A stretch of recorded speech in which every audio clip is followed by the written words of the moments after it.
Steel Profiles podcast is brought to you by AISC Continuing Education. Visit aisc.org/seminars to find a seminar in a city near you. Welcome to another episode of Steel Profiles. I'm your host, Margaret Matthew, Senior Engineer in the Continuing Education Department at AISC. My guest today is Michael A. West, PE-AIA. Mr. West received a Bachelor of Architecture degree from the University of Illinois, Urbana in 1971 and a Master of Business Administration from the University of Wisconsin-Madison in 1977. Mike has been employed at Computerized Structural Design, SC, since 1978, was made an associate in 1981, and a principal in 1985. Mr. West is registered in Wisconsin, both as an architect and as a professional engineer in Michigan and Ohio. Mr. West is the co-author of several AISC design guides and also the co-author of AISC's lectures Intelligent Design and Effective Design. He has lectured extensively for AISC, both at NASCC and in AISC seminars over the last 25 years. Mr. West is a member of AISC's committees on manuals and textbooks and the Code of Standard Practice and AISC's Specification Technical Committee TC13 on Quality Control and Assurance and is chair of AISC's Certification Standards Committee. Mike is also a member of ACI's Committee 117 on Tolerances and chairs the AISC ACI Task Group on Tolerances for the construction of steel and concrete structures. Additionally, Mike is a member of ASCE's Standards Committee 37, Design Loads on Structures During Construction. Welcome, Mike. Thank you so much for taking the time to talk to me today. And thanks for the invitation. I was very flattered to have been invited to do a podcast. Well, good. We always like to hear that. What did you want to be when you grew up? What a wonderful question. I wanted to be an architect. I decided to do that in 7th grade. We were assigned a project to figure out what you wanted to be when you grew up. And I created the 7th grader's impression of what an architect did. It's somewhere in the archives. My parents saved it, and I got it when they downsized their house, and it's somewhere. But at any rate, this notion of being an architect, being an engineer, and working on buildings started in the 7th grade. What did you think an architect did when you were in the 7th grade? Well, I actually remember some of the drawings and photos that I put in this work of art or project. One of them was a 7th grader's drawing of a drive-through truss bridge. And I remember also putting in a photo of the Guggenheim in New York because that had just recently opened and was in all the magazines. Beyond that, I don't remember what's in there, but I do remember those two little pieces. So it had an architect and an engineer did something to do with the bridges, and they did something with Guggenheim museums. And that was as far as I went in the 7th grade. So you went to the University of Illinois at Urbana-Champaign for your undergrad degree. Your bachelor's degree is actually in architecture, so you did actually study architecture. You're a registered architect as well as a professional engineer. So why did you study architecture and not engineering? Because, based on my 7th grader's impression of what architects and engineers did, modified by what I picked up in high school for what that was worth, I thought that architects designed buildings and engineers designed what we now call infrastructure. And so, so engineers did what we think of as civil engineering in my mind. Right. And that was infrastructure, bridges, water, sewer, water reclamation, etc. So it was the School of Architecture, plus my father thought it would be a good idea for me to follow that course of study. For architecture? Yes. Yeah. You went on to earn an MBA. Did you go out and work before you went back to get your MBA? I did. I graduated in 1971. I joined a full-service architectural firm in the structural engineering department, and after a couple years decided that having an MBA would be smart. It was just getting going as a second degree for professionals, and in 1971 I didn't have much of a resume. Adding a Master's of Business Administration made sense to me. So after 2 years of working, I still worked full-time and did the MBA part-time in 4 years. Oh, okay. You've been employed with Computerized Structural Design, SC, in Milwaukee since 1978. You've been a principal since 1985. I know that you seem to have a policy that you do not like working with architects as clients. Why is that? And what type of client do you prefer? Well, you have to make a little bit of a distinction between yours truly and the firm.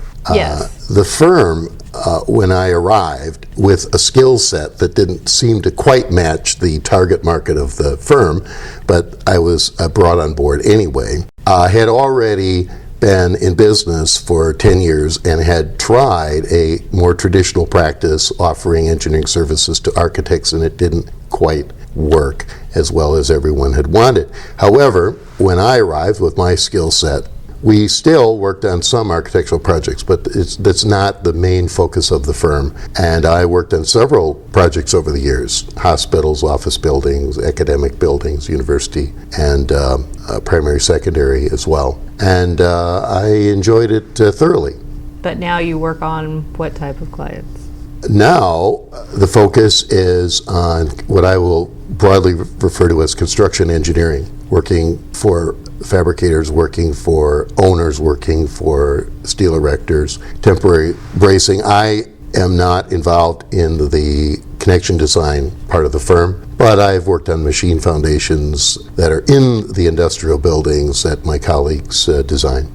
Jim Fisher is your colleague at CSD and your longtime friend. Told me to ask about the UPS project in Chicago. He says you kept many secrets from him on that project. Yes, I did. What kind of secrets? Well, Jim Fisher knows my approach to projects, and it's also part of my life approach, which is the hallmark of which is procrastination. And it's something that I picked up on working on architectural projects very early in the game, in that the design evolves, and if you design the first conception of the building and then it changes and you design the second conception of the building, you wind up doing twice as much work. So as a management approach, I procrastinate, but it's also part of my whole being. So he knew that, but he didn't want to know the details of it and how that manifested itself in the project. However, when all was said and done, and he doubtless knew that this was going to happen, the project was successfully completed on time. UPS was happy, our client, the lead design firm, was happy, the team was assembled again for a second project, and so all was well. But I'm sure that Jim suspected that there was some procrastination and the downsides associated therewith involved, and that's Which were? Well, it's not really much of a deal, except that there's a lot of late night scrambling going on, and it's the kind of thing where everything has to click. If you hit a roadblock that can't be resolved easily, that's a problem, and so it's a little last minute and everything has to click, but it did, and that was that. The details of all that are really just minutia, day-to-day. So he just didn't need to know. He did not. All he needed to know was at the end, if you asked him, I'm sure he would agree that he knew that it would come out in the end, because it had in the past, and I wouldn't have been involved in the project if he wasn't absolutely sure that that was going to happen. What's your method for mentoring young engineers? I actually have a couple of different strategies. One, when they come and ask me a question, I don't answer it. Indeed. I don't answer it because I want them to find the answer. I want them to dig in textbooks and ASTM standards and other resources and come up with a solution that then we will discuss, and I will judge to see whether or not they've done a good job, whether they have solved the problem correctly. But that process of digging and researching is educational, and so that's the number one thing, and I've always done that. Quite frankly, that was the approach that people took when they were mentoring me. They didn't even know that they were mentoring me in the process, because we didn't talk in terms of mentoring in that era. But as I said, what I don't do is I don't give answers. I give direction. I say, look over here, look over there, talk to this individual. In our firm, we have a lot of very capable folks. They have specialties, and the young engineers don't always know who has the best skill set and background and knowledge on a particular topic, and I steer them in that direction. The second part of this is after they've done some work, after they've done either a whole project or a part of a project, we sit down and we talk about the project, and I ask them questions about the project. And if the first question goes well, then we move to another topic. If the answer to the first question doesn't go very well, then there's a follow-up question, and then there might be another follow-up question to that. But when all is said and done, I think that when we've completed the process, I have a very good understanding of what they've done, that they've met project requirements, that they've followed codes, that they have an understanding of the engineering, that they have, in fact, a complete load path from top to bottom, covered all loose ends, and made sure that the specifications actually follow the design that they've created. Fantastic. Some engineers actually like it. Some, I think, I'm just speculating, probably aren't too keen on the process. I think they might just want an answer. Well, but it sounds like they learn a lot in the process. I think so. Whether they like it or not, they're learning. Yeah, and the only way to do that is to get some testimonials from the graduates of the Mike West School for Young Engineers. Maybe I'll do that. And there are some. You're a world traveler with a lot of great stories about your many destinations. What's the best place you've ever been, and why? Notwithstanding that it's a little difficult question, I'm going to answer it with two countries that I really, for slightly different reasons. I've had a number of very excellent visits to the country of Japan. They're an ally of the United States of America. They like Americans. They're very welcoming to visitors, and it's not very difficult to navigate in their nation, but you do have to prepare. You do have to think. You do have to work out problems, and whenever I've traveled, I've always added that working out problems aspect. And the other place is Italy. Italy, of course, has thousands of years of history, wonderful culture, and also welcoming to Americans. Mm-hmm. I think that those are two good suggestions, and anybody who would like some travel tips, of course, I'll be happy to supply them. Ned, do you speak Japanese or Italian? Skoshi, that's Japanese. I think at one time I knew how to say a little in Italian. I did actually pick up Italian using tapes in the car and books. You wouldn't think that you could do that, but I could actually say to a filling station attendant whether or not they accepted credit cards. I thought you were going to say maybe one of your favorite places was France because you speak French, correct? I do. The reason I speak French is that I did a semester abroad there and didn't speak French. I brought 2 years of high school Latin to 5 months of a semester abroad, and so when I came back and I had the time, I made myself learn French, and I think I did pretty well, although, it fades as time goes if you don't exercise that skill. But I've traveled extensively in France, absolutely. Mm-hmm. Where do you still look forward to going? I have a few destinations left. Only a few? Only a few. Wow. One of them is the pyramids and the antiquities in Egypt. Mm-hmm. And I would like to go to all 7 continents. I've only been to 5. Oh, okay. So Australia and Antarctica are left. So you plan on going to Antarctica eventually? Yeah. Yeah. Yeah, you have to go there with a tour group, and there are regular tours that go there, and so I'll sign up for one, and that'll be that. I hate to put off a whole continent so offhandedly, but that's what's going to happen. How many mountains have you climbed? Aside from some minor peaks whose names I've forgotten, I've climbed Mount Fuji twice. Fantastic. And I think that's pretty cool. Yeah. Supposedly, in the Japanese culture, you're supposed to climb Mount Fuji once, but then they wonder about your motivation if you climb it more times than that. But the first time was in a fog and rain, literally in the clouds, just like when you're in an airplane. So the second time was to see the sun, which I did. So I enjoyed both climbs, both ascents, although it's not really like mountain climbing because there's a path, but it's strenuous. Do you have any other plans to climb any other mountains? No, but I understand that you can drive to the top of Pikes Peak, and that has an appeal. Oh, yes, Yes. I've been told that your vacations used to be about visiting museums and cathedrals, but now you're more interested in finding a nice beach.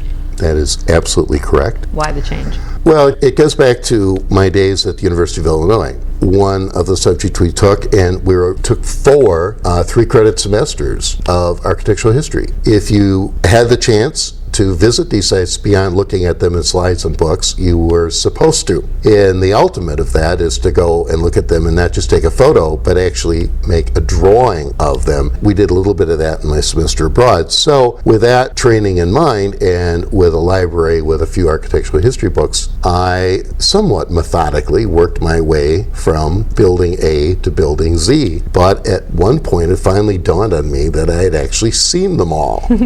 Now, one shouldn't think of this as just checking things off, but it sure has that appearance to a third-party observer. Was there one thing that you saw when you were still doing the museums and cathedrals that meant more to you than anything else?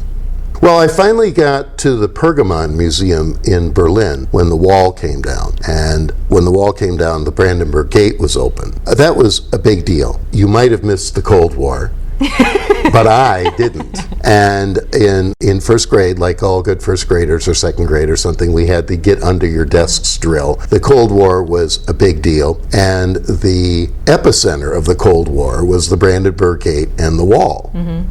And so when the wall came down, I made a trip to what was then East Germany. And now you cannot drive through the Brandenburg Gate, but I did, because it was not long after the wall had come down. The Russian army was still in some of their barracks, and the Russian army trucks were driving around, although they were clearly demobilizing because that was part of the agreement. I've heard that you're currently working on plans for celebrating your 65th birthday next year. Where are you going to celebrate your 65th birthday? Well, this is still the planning phase, but so far I've got penciled in May, which is not my birthday, attending the Grand Prix de Monaco. That's on the list. And then there might be some beach trips, because as you pointed out in your earlier question, that is the new venue of trips. Right, because you said you're going to be celebrating your birthday for the entire year. I couldn't figure out a reason why I wouldn't. I think that's a great idea. I think everybody should do that. Absolutely, and 65 isn't just a minor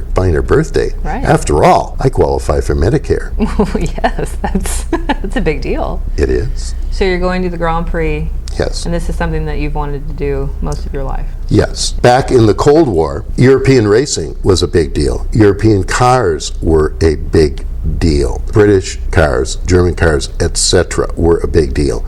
And so somehow, and I don't know quite how, but it was in all the press, it was in newspapers, there was coverage on TV, certainly caught my attention. And so I made a note to think about it. So now you're finally going to do it. Absolutely. Are you excited? Yes. It's just a matter of how deeply you want to dip into your wallet. Yes, it is. But 65, that's a big deal. It is. You are the president of your village, Fox Point, Wisconsin. I am, and have been for about 10 and a half years. I'm in the 4th 3-year term. I was a trustee prior to that. Modern Steel Construction was very nice to do a feature article on me, and talked about some of my motivations. It's a fun job. It's politics. There is large segment of our population that questions politics and participants in politics and politicians, but it's fun. You are challenged. You have to resolve differences. You have to bring the community together to figure out ways forward on policy, on spending, taxing, and do it in our great democratic system. You hold other offices as well. I do. Can you tell me what all the offices are you hold? Well, I appoint myself, I do. I appoint myself, subject to confirmation of the village board, to the North Shore Water Commission. I am on, as a result of being village president, I'm on the board of directors of the North Shore Fire Department, which is a consolidated department of 7 communities. I'm on the Milwaukee Metropolitan Sewage District Commission, and I'm current chairman, which is a very great honor to be chosen from and by my colleagues for that office, so it's a great compliment. And of course, all it does is raise the bar yet again to make sure that one does a good job. Mm-hmm. How much longer would you like to serve as president of your village? I'm thinking about one more term. That would be 15 years if I did it. It really is up to my colleagues. It's up to the citizens. I've been elected in five uncontested elections. So either nobody else wants to serve or they think I'm doing okay. Mm-hmm. You've been a longtime friend of the Institute, serving on our Code of Standard Practice Committee, the Manuals Committee, and TC13 on Quality Control and Assurance, as well as on committees for ACI and ASCE. Why do you think this is an important use of your time? Because I get to advance the interests of the Institute, or I wouldn't be there if I didn't. But I also get a little bit of credibility as an engineer, being chosen to serve on these very important committees. I think I make a little bit of a contribution. I can't imagine I'd be invited back if I didn't. But it's very enjoyable and it's very challenging, and I've learned a lot. I've learned an awful lot from the other members on the committee, other engineers, fabricators, erectors, etc. Both the folks from consulting, practice, and industry. You're a big believer in following the proper meeting rules. I am. Why is that? Well, Robert's Rules of Order is called Rules of Order because you might think that orderliness, and as opposed to its opposite, which is chaos, might be a good thing. There are those folks who think that applying rules and orderliness is to stifle minority positions. It's actually not true. If the rules are properly done, everybody gets their say. Everybody gets to weigh in, but then after that open period takes place, everybody has had their opportunity, then there's a vote, and then the winners go, okay, that's nice, and the losers are supposed to say, well, we took our best shot and we didn't prevail. That's what's supposed to happen. And it's up to the chairman to make that happen. It means that not only the chairman, but all the members of the group really have to understand the rules. They have to know why they're being applied. And the truest reason is to make sure that the minority is heard. But when all is said and done, the group acts, the group votes, and then the group goes forward.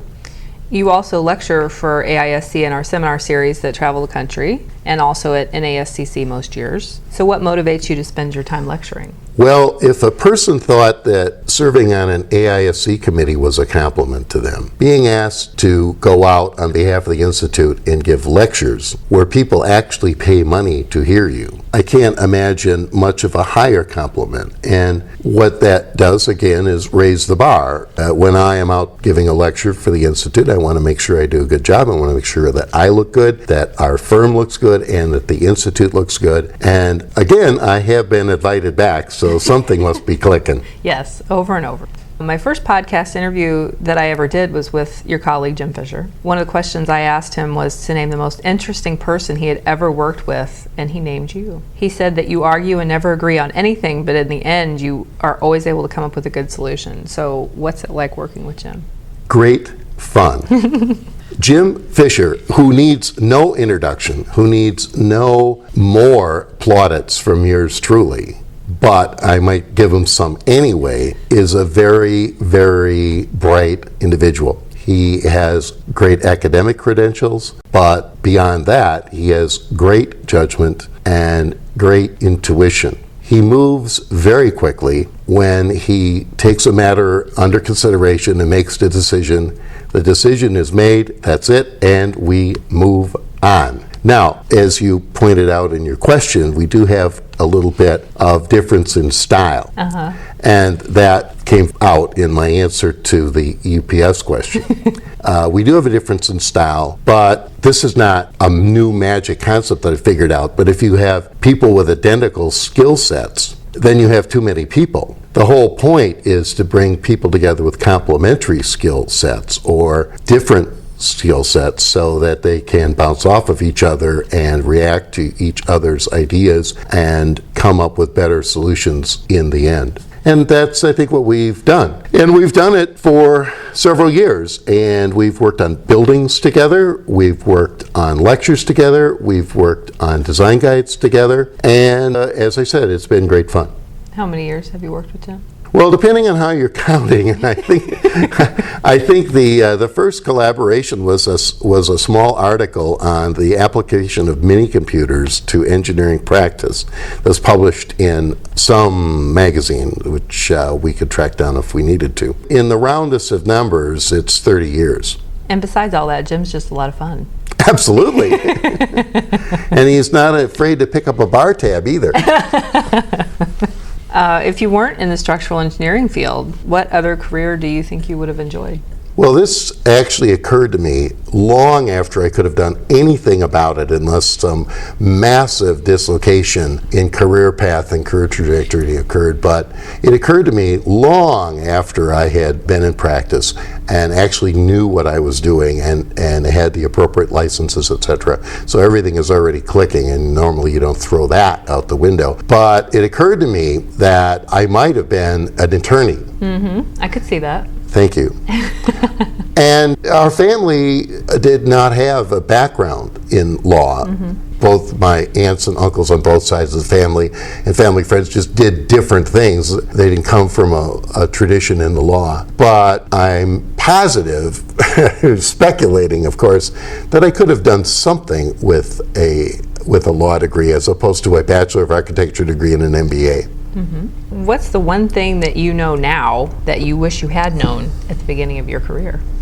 I thought about this question because, as you very well know, you supplied these questions in advance, but I actually thought about this, and it took me a while, but I finally got an answer. And the answer is, I wish I would have known. I don't think I would have changed my mind about the course of study and employment that I did, but the practice of structural engineering in the private sector is a tough way to make a living. And that is what would have been nice to know in advance.